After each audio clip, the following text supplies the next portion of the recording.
This changes everything for the Winnipeg Jets as head coach Scott Arniel gives a huge injury update on a key piece for the Winnipeg Jets moving forward, which leaves a lot of questions for this team going into start the regular season. We're going to break down this key injury update with another injury that has fans a little worried, but not only that, we're going to go over options that fill in the void perfectly. We're going to break down all this and so much more later on this episode. Before we get into that, I just want to give a huge shout out to everyone watching. If you're part of the 76% watching this and you haven't hit the sub button yet, it's completely free. It helps out a ton. And in return, we'll give you daily updates from all the around the NHL, just like the Winnipeg Jets.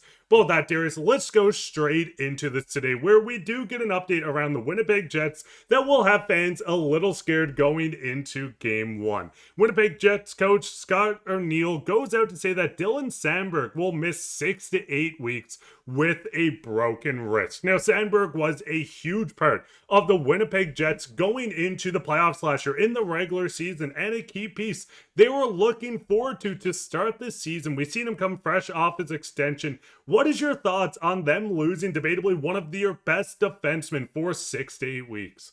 Yeah, he is a big piece of this team. So this is devastating news for the Winnipeg Jets to start the season. He was a huge part of their team last year on probably the best contract in the entire league at that point. Obviously, just signed a contract extension this past summer, but he put up really good numbers last year. And the biggest tell to me, and we're going to get into the advanced analytics in a second on what the Jets are going to be like without him to start the season, which it's not looking very encouraging. I'll just say that because he's a great player.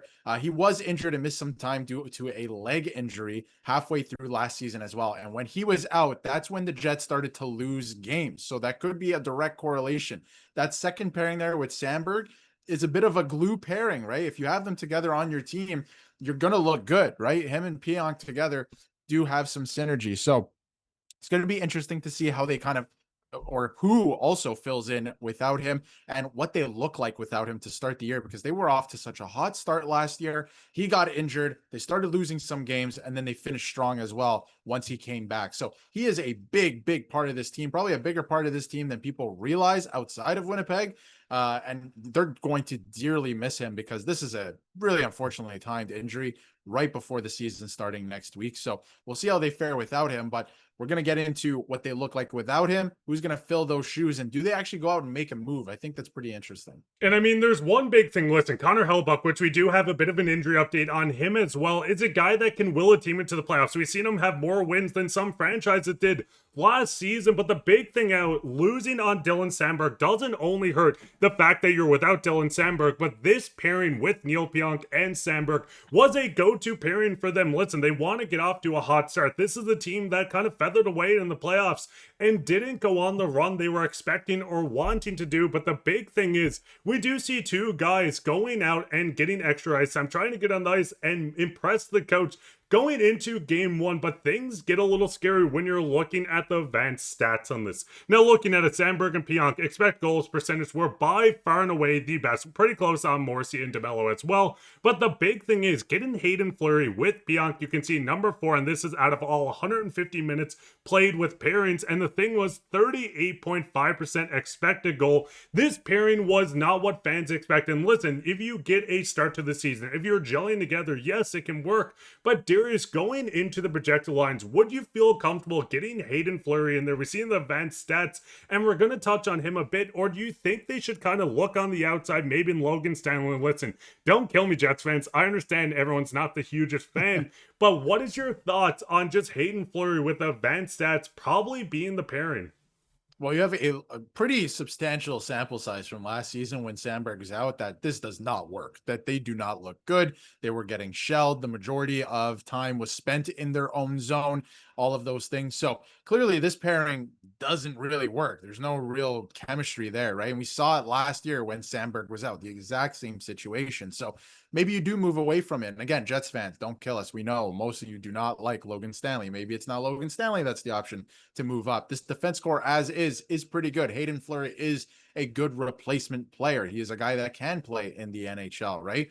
But maybe you need to mix up the pairings a little bit, or maybe go out and find some help some outside help by making a trade, or maybe, there's some free agents still out there, right? And some guys who are on PTOs, maybe you could take a look at. And I think that's something they have to at least consider, because if they go into the season, your first pairing is fine. Your third pairing is fine, right? A lot of people don't like Logan Stanley. Luke Shen was a great pickup, and he's still there. So that's fine. Colin Miller as well, but you probably want him playing on the right side. But maybe you experiment with something a little bit different, because Pionk and Hayden Fleury did not work together last year. So maybe it's something that you go out and you try to experiment with something else, either in-house or go out and make another signing, maybe even a trade at this point. But I think a trade, Samberg's not out long enough to justify a trade at this point, I think, in my eyes, because it's only going to be, a max 2 months or, something like that. So I wouldn't go out and make a trade in that way, but I think you have to consider all your options at this point, because can they play well, going into the season, give it a shot? Yeah, maybe as a pairing, but we've seen last season, they don't play well together.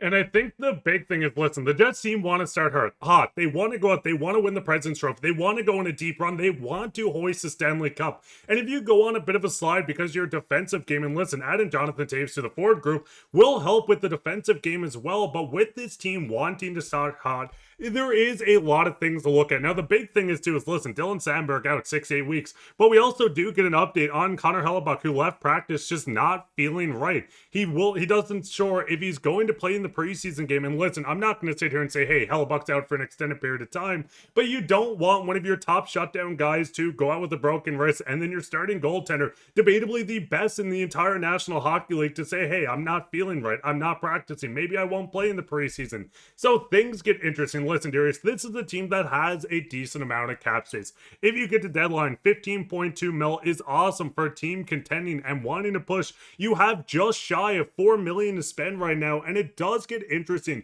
when you're looking through the options as well. Listen, I don't think making a trade, giving up assets to get a player makes sense for the Winnipeg Jets unless it's a long-term fit that you can see being with the organization, someone to replace Stanley, or someone to join this team. But the big thing is there is some options. Matt Grzelcyk, a left-handed defenseman, signed on a PTO right now by Chicago. I'm sure they could be pried to leave Chicago to come straight to Winnipeg. A defenseman that put up 40 points last year. He might not be the best defensively, but do you think maybe adding a puck-moving defenseman like him or a veteran like Suter onto this team would be better fit over the span? And listen, if it works, you get an awesome player to keep around. It's hard to say if it's going to be a better fit. We know for a fact that Hayden Fleury and Neil Pionk don't really work together, right? So bringing in another player, maybe it would be at least a little bit better, but we don't know for sure until you see them on the ice. But I think with Matt Grzelcyk, like you brought up, he had a career year last year, put up 40 points on a bad Pittsburgh Penguins team. He's another offensively minded guy. And, if you put him with Neil Pionk, that could be a very exciting pairing, but it could also be, detrimental to goals against. So you never really know with that. So you bring up another interesting point in Suter as well. Suter came out and said he doesn't necessarily want to play anywhere else other than St. Louis. Didn't end up returning there. That was a whole thing during the summer about that. So I'm not so sure he'd be open to, going to Winnipeg or anything like that, but still something you have to consider. So I think Grzelcyk could be an option, right? At this point, again, he's on a PTO with Chicago. So definitely an option, adds more depth to your lineup as well, because they do have some salary cap space. He was looking for something, I think, in the $3 to $4 million range, which is something that I think that the Jets can afford anyway. So that I think is pretty interesting.